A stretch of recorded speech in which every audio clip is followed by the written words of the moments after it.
مسیح یسوع کی بابرکت فتح مند و جلالی نام میں آپ سبوں کی سلامتی ہو۔ عزیزو، خداوند آپ سب کے ساتھ ہو، خداوند آپ سب کو برکت دے، آمین۔ آج کا دن ہم سبوں کے لیے مبارک ہو، آمین۔ آئیے عزیزو، آج صبح ہم کلام مقدس میں سے پڑھیں گے تیموتھیوس کے نام پولس رسول کا پہلا خط، اس کا 4 باب 9 آیت سے ہم پڑھیں گے۔ یہ بات سچ ہے اور ہر طرح سے قبول کرنے کے لائق، کیونکہ ہم محنت اور جان فشانی اسی لیے کرتے ہیں کہ ہماری امید اس زندہ خدا پر لگی ہوئی ہے جو سب آدمیوں کا خاص کر ایمانداروں کا منجی ہے۔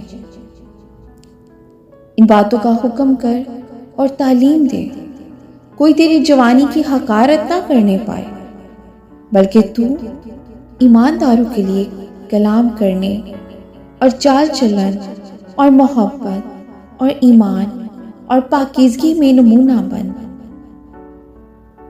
جب تک میں نہ آؤں، پڑھنے اور نصیحت کرنے اور تعلیم دینے کی طرف متوجہ رہ۔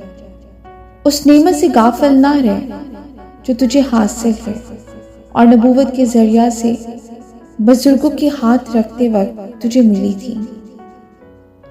ان باتوں کی فکر رکھ، انہی میں مشغول رہ، تاکہ تیری ترقی سب پر ظاہر ہو۔